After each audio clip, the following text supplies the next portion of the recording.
Hello, it's Kevin here. Time for a video. It's been a couple of weeks now, but I've had many other things to do. So first things first, fair use, copyright, non-profit, blah blah blah, right? The usual disclaimer caper, you know it as well as I. Let me get rid of that rubbish. Now I've got a couple of videos I'm making for today. I'm pretty busy with writing new samples and getting stuff done. I still have a podcast I've got to do. If you've not seen that and you're watching on YouTube, link should be in the description. Anyway, so this is number 14 of our new 101 introductions. So these are the new topics that we've been looking for and finding on the internet. Newly reported topics. Now these are for March. Okay, so I'll explain my sample, and then we've got 5 members' introductions from IELTS 9 Pro. My Telegram group, again, link should be below if you want to have a look at it. Right, the world has many towns and cities constructed in previous centuries that were more suitable and livable for people in those times than they are now. Two-part question. What problems will this cause, and how can they be solved? Okay, that's what I want to know in this introduction. Clearly, directly answer the question. Paraphrase the topic. The problems are, but they can be solved by, etc. Okay? So, some paraphrase, a few bits and pieces that you can use. You don't have to change every word. Like I keep saying every week, you don't have to change every single word. In fact, you should try to avoid that, because you may change the topic completely. But there you go. Okay, so you don't have to change everything. So let's look at the introduction. Sentence 1. Many cities around the world built centuries ago that, although once perfectly suitable for their inhabitants, now they struggle with limited. So I'm combining sentence 1 and 2 here. So what problems? Limited accessibility, outdated infrastructure, which I'll explain in the body paragraph. How can it be solved? Adequate funding and political determination, the will to take action, can pave the way for effective solutions. So you can see I've joined sentence 1 and 2, but that works perfectly fine. I've restated the topic. There's some towns that were good, but now they're a bit crap. Why? Accessibility, infrastructure. What does that mean? Let's have a look. Right, now, this is a true example. Up to a point, the streets were not filled with shite. But again, as I keep saying, it's not a truth test. You can make something up if you need to do so. So, many historical towns and cities face challenges. Narrow streets, inadequate water systems lead to congestion and public health issues. That's what I'm talking about. For example, I went to university as an undergraduate in York. If you've ever been there, it's a very famous city in the UK, or in Yorkshire, ancient capital of Yorkshire, and it's got these very famous narrow streets. Because obviously it was built in medieval. Well, actually, it dates back to Roman times. In fact, Emperor Constantine was proclaimed or crowned emperor in 300 AD or something thereabouts. Anyway, the roads were built for people on horses. Modern vehicles get stuck.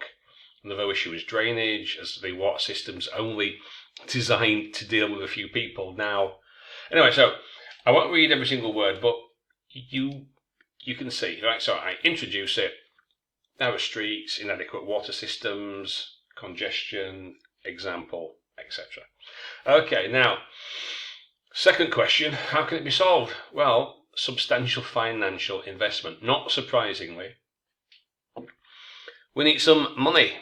Local and national governments contribute funds, possibly by the raising of local and business tax rates. Now, I make a bit of a concession here. I say, well, all right, it could generate funds. Admittedly, people might not like it, but if local politicians clearly made their case, this increase is going to fix these issues, I'm sure people would agree. So this is kind of like, it's a good idea to make concessions in your paragraphs. You can say, well, I can see why this, however, we should consider this. This can add weight to your arguments in your essay. In conclusion, blah, blah, blah, blah, blah. Just over 300 words. Okay, I'm not going to read every single word. I just put it on the screen and you can read it. You can pause this, read it for yourself. Okay, so you got two parts. What problems? Got that here. What's the solutions here? 301 words. That's it. We've got some details. We've got some reasons. We've got some examples. Okay, that's good. Let's see what else we've got. Now let's have a look at some of our members' contributions. Let's see what they've done. Okay. Right. So that's not bad. Now, some of the paraphrasing in these introductions does need a bit of work. I'm not going to rewrite every single word, but you can see. Today, numerous urban structures. Again, this is an example of paraphrasing where you don't really need it. Modern cities around the world that were built centuries ago. So how can you have a modern city that was built centuries ago? You can't really do that, can you? So, because what did it assess communication safety needs now? So that's not too bad. It does answer the question. It says, okay, communication and safety needs, careful kind of planning. So that does answer the question more or less. So that's not too bad. It's just the paraphrasing could be a little better. Archaic cities. Now, archaic means out of date, not fit for purpose. So it's not necessarily archaic, it's historical. You could say that, but that's not the same as archaic. So this is another example of people paraphrasing, using words, maybe they found them in a thesaurus or dictionary online, and they think it's, like ancient cultural monuments? It doesn't say that. It says, in today's world, there's many cities and towns, right? Like if you think of, in the UK, you've got, London, that's a good example of the old historic parts. You've got York, Cambridge, Oxford. These were built, 1,000 years ago, 1,400 years ago, 1,200 years ago. And at that time, infrastructure and the street size was good. Today's world, buses, cars, trams, millions and millions of people, they're not adequate anymore. That's what it's talking about. So it's not archaic. And what's all this about past culture? It's nothing to do with that.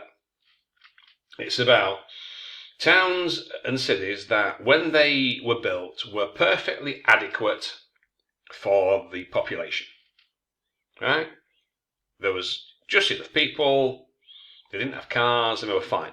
But in today's world, these historical old cities and towns, it's like if you go to Italy, right? There's lots of those little country villages and towns with really narrow kind of streets.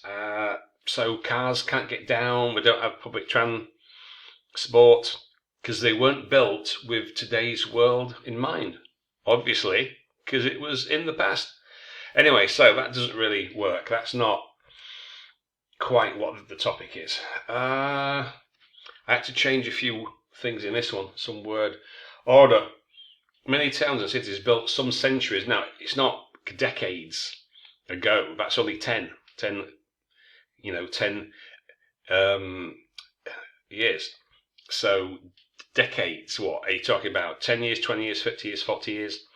These are specifically talking about towns built several hundred years ago, before cars and before mass migration into the cities. Anyway, Some centuries ago, they have been usable for some time. Using them does not mean they are perfect in present era, but they are not bad enough for becoming destroyed. Why would you destroy them? So this is a bit jumbled, right? It's not very clear what the author intends. Okay.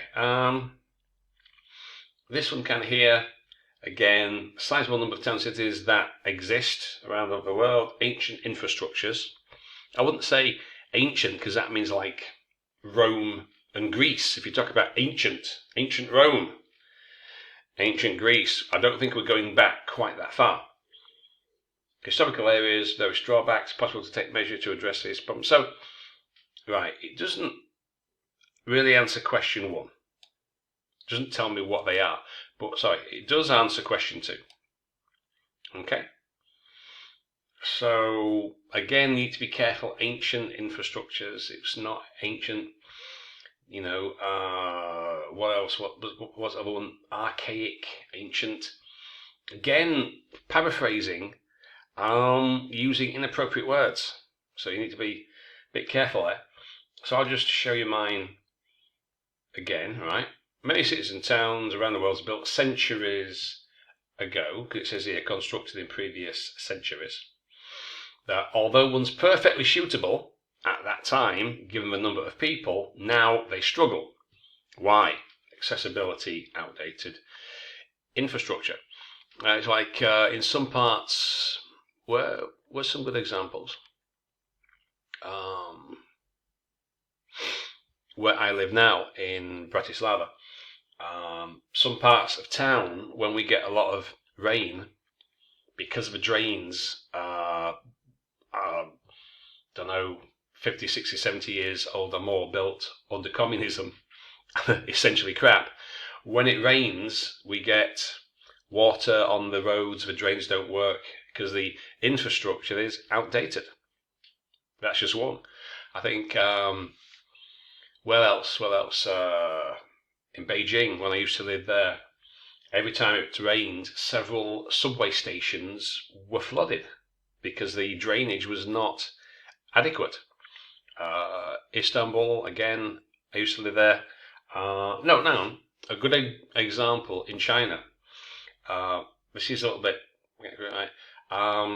You can't flush toilet paper because the actual drains, they're not sufficient to handle. They can only handle liquids. Sorry to be a bit kind of crude there, but anyway, that's what it's talking about, right? Cities and towns at the time were perfectly fine with massive influxes of people and with modern stuff like cars and buses, etc. They just don't really work anymore. How can those problems be solved? Okay, anyway, that's what this essay is talking about. I'll just put mine back on screen so you can read it once again. Okay, hope that gives you some ideas. Next essay is coming pretty soon. I just finished writing these 2 samples, so I'll leave you with that one. Wherever you're watching, if you're watching on YouTube, there's various links below to my Telegram and my podcast and other stuff. If you're watching on Telegram or IELTS 9 Pro, then you already know. Anyway, see you next time. Hope that helped.